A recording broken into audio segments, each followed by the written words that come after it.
Yesaya pasal 61. Kabar selamat kepada Sion. Roh Tuhan Allah ada padaku, oleh karena Tuhan telah mengurapi aku. Ia telah mengutus aku untuk menyampaikan kabar baik kepada orang-orang sengsara dan merawat orang-orang yang remuk hati, untuk memberitakan pembebasan kepada orang-orang tawanan dan kepada orang-orang yang terkurung kelepasan dari penjara, untuk memberitakan tahun rahmat Tuhan dan hari pembalasan Allah kita, untuk menghibur semua orang berkabung, untuk mengaruniakan kepada mereka perhiasan kepala ganti abu, minyak untuk pesta ganti kain kabung, nyanyian puji-pujian ganti semangat yang pudar. Supaya orang menyebutkan mereka pohon tarbantin kebenaran, tanaman Tuhan untuk memperlihatkan keagungannya. Mereka akan membangun reruntuhan yang sudah berabad-abad dan akan mendirikan kembali tempat-tempat yang sejak dahulu menjadi sunyi. Mereka akan membaharui kota-kota yang runtuh, tempat-tempat yang telah turun-temurun menjadi sunyi.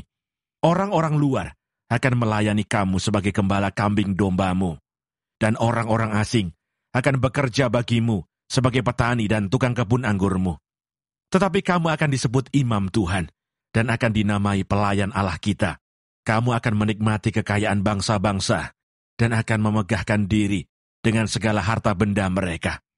Sebagai ganti bahwa kamu mendapat malu 2 kali lipat, dan sebagai ganti noda dan ludah yang menjadi bagianmu, kamu akan mendapat warisan 2 kali lipat di negerimu, dan sukacita abadi akan menjadi kepunyaanmu. Sebab aku Tuhan mencintai hukum, dan membenci perampasan dan kecurangan. Aku akan memberi upahmu dengan tepat, dan akan mengikat perjanjian abadi dengan kamu. Keturunanmu akan terkenal di antara bangsa-bangsa, dan anak cucumu di tengah-tengah suku-suku bangsa, sehingga semua orang yang melihat mereka akan mengakui bahwa mereka adalah keturunan yang diberkati Tuhan. Aku bersukaria di dalam Tuhan, jiwaku bersorak-sorai di dalam Allahku, sebab ia mengenakan pakaian keselamatan kepadaku, dan menyelubungi aku dengan jubah kebenaran, seperti pengantin laki-laki yang mengenakan perhiasan kepala, dan seperti pengantin perempuan yang memakai perhiasannya. Sebab seperti bumi memancarkan tumbuh-tumbuhan, dan seperti kebun menumbuhkan benih yang ditaburkan, demikianlah Tuhan Allah akan menumbuhkan kebenaran, dan puji-pujian di depan semua bangsa-bangsa. Yesaya pasal 62. Keselamatan Sion akan datang dengan segera. Oleh karena Sion, aku tidak dapat berdiam diri, dan oleh karena Yerusalem, aku tidak akan tinggal tenang, sampai kebenarannya bersinar seperti cahaya, dan keselamatannya menyala seperti suluh. Maka bangsa-bangsa akan melihat kebenaranmu, dan semua raja akan melihat kemuliaanmu, dan orang akan menyebut engkau dengan nama baru, yang akan ditentukan oleh Tuhan sendiri. Engkau akan menjadi mahkota keagungan di tangan Tuhan, dan serban kerajaan di tangan Allahmu. Engkau tidak akan disebut lagi yang ditinggalkan suami, dan negerimu tidak akan disebut lagi yang sunyi. Tetapi engkau akan dinamai yang berkenan kepadaku, dan negerimu yang bersuami, sebab Tuhan telah berkenan kepadamu, dan negerimu akan bersuami. Sebab seperti seorang muda belia menjadi suami seorang anak dara, demikianlah dia yang membangun engkau akan menjadi suamimu. Dan seperti girang hatinya seorang mempelai melihat pengantin perempuan, demikianlah Allahmu akan girang hati atasmu. Di atas tembok-tembokmu, hai Yerusalem, telah kutempatkan pengintai-pengintai. Sepanjang hari dan sepanjang malam, mereka tidak akan pernah berdiam diri. Hai kamu yang harus mengingatkan Tuhan kepada Sion, janganlah kamu tinggal tenang, dan janganlah biarkan dia tinggal tenang, sampai ia menegakkan Yerusalem, dan sampai ia membuatnya menjadi kemasyuran di bumi. Tuhan telah bersumpah demi tangan kanannya, demi tangan kekuatannya. Sesungguhnya, aku tidak akan memberi gandummu lagi sebagai makanan kepada musuhmu. Dan sesungguhnya, orang-orang asing tidak akan meminum air anggurmu, yang telah kau hasilkan dengan bersusah-susah. Tetapi orang yang menuainya akan memakannya juga, dan akan memuji-muji Tuhan. Dan orang yang mengumpulkannya akan meminumnya juga di pelataran-pelataran tempat kudusku. Berjalanlah, berjalanlah melalui pintu-pintu gerbang. Persiapkanlah jalan bagi umat. Bukalah jalan raya. Singkirkanlah batu-batu. Tegakkanlah panji-panji untuk bangsa-bangsa. Sebab inilah yang telah diperdengarkan Tuhan sampai ke ujung bumi. Katakanlah kepada putri Sion, sesungguhnya keselamatanmu datang. Sesungguhnya mereka yang menjadi upah jerih payahnya ada bersama-sama dia, dan mereka yang diperolehnya berjalan di hadapannya. Orang akan menyebutkan mereka bangsa kudus, orang-orang tebusan Tuhan, dan engkau akan disebutkan yang dicari, kota yang tidak ditinggalkan.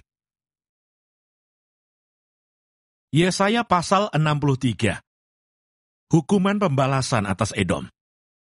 Siapa dia yang datang dari Edom, yang datang dari Bosra dengan baju yang merah?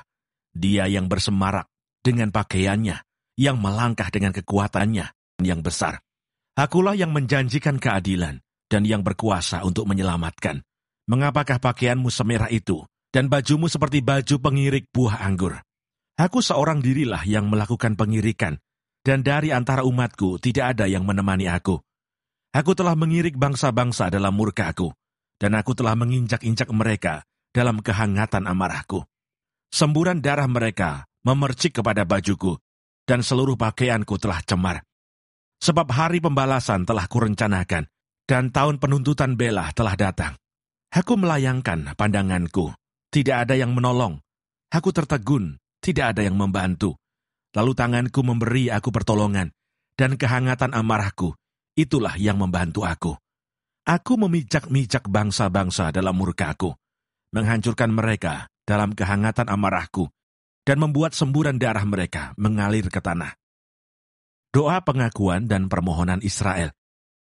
Aku hendak menyebut-nyebut perbuatan kasih setia Tuhan, perbuatan Tuhan yang masyhur, sesuai dengan segala yang dilakukan Tuhan kepada kita, dan kebajikan yang besar kepada kaum Israel, yang dilakukannya kepada mereka, sesuai dengan kasih sayangnya, dan sesuai dengan kasih setianya yang besar. Bukankah ia berfirman, sungguh merekalah umatku, anak-anak yang tidak akan berlaku curang, maka ia menjadi juru selamat mereka dalam segala kesesakan mereka. Bukan seorang duta atau utusan, melainkan ia sendirilah yang menyelamatkan mereka. Dialah yang menebus mereka dalam kasih-Nya dan belas kasihan-Nya. Ia mengangkat dan menggendong mereka selama zaman dahulu kala. Tetapi mereka memberontak dan mendukakan Roh Kudus-Nya.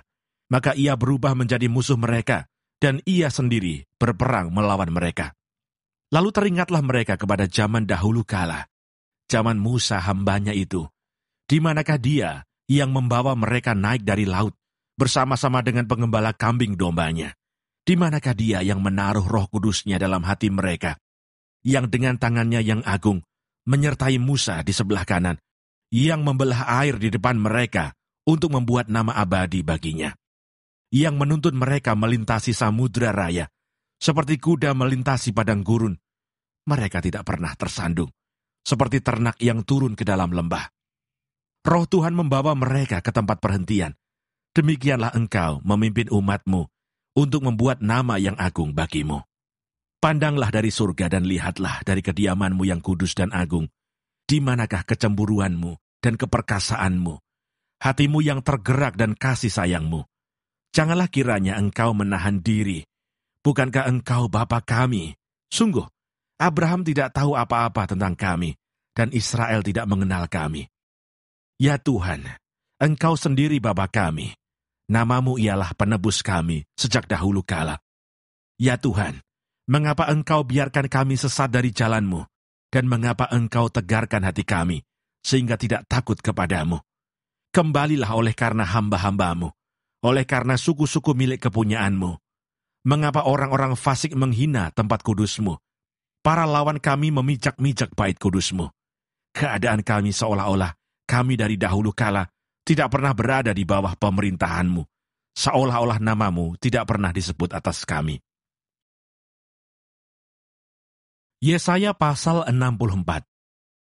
Sekiranya engkau mengoyakkan langit dan engkau turun, sehingga gunung-gunung goyang di hadapanmu, seperti api membuat ranggas menyala-nyala, dan seperti api membuat air mendidih, untuk membuat namamu dikenal oleh lawan-lawanmu, sehingga bangsa-bangsa gemetar di hadapanmu, karena engkau melakukan kedahsyatan yang tidak kami harapkan, seperti tidak pernah didengar orang sejak dahulu kala. Tidak ada telinga yang mendengar, dan tidak ada mata yang melihat, seorang Allah yang bertindak bagi orang yang menanti-nantikan Dia. Hanya Engkau yang berbuat demikian. Engkau menyongsong mereka yang melakukan yang benar dan yang mengingat jalan yang Kau tunjukkan. Sesungguhnya Engkau ini murka, sebab kami berdosa. Terhadap Engkau, kami memberontak sejak dahulu kala. Demikianlah kami sekalian seperti seorang najis, dan segala kesalehan kami seperti kain kotor. Kami sekalian menjadi layu seperti daun, dan kami lenyap oleh kejahatan kami, seperti daun dilenyapkan oleh angin. Tidak ada yang memanggil namamu, atau yang bangkit untuk berpegang kepadamu, sebab Engkau menyembunyikan wajah-Mu terhadap kami, dan menyerahkan kami ke dalam kekuasaan dosa kami. Tetapi sekarang ya Tuhan, Engkaulah Bapa kami, kamilah tanah liat, dan Engkaulah yang membentuk kami, dan kami sekalian adalah buatan tangan-Mu. Ya Tuhan, janganlah murka amat sangat, dan janganlah mengingat-ingat dosa untuk seterusnya. Sesungguhnya pandanglah kiranya, kami sekalian adalah umat-Mu. Kota-kotamu yang kudus sudah menjadi padang gurun. Sion sudah menjadi padang gurun. Yerusalem sunyi sepi. Bait kami yang kudus dan agung, tempat nenek moyang kami memuji-muji Engkau, sudah menjadi umpan api. Maka milik kami yang paling indah sudah menjadi reruntuhan. Melihat semuanya ini ya Tuhan, masakan Engkau menahan diri, masakan Engkau tinggal diam, dan menindas kami amat sangat.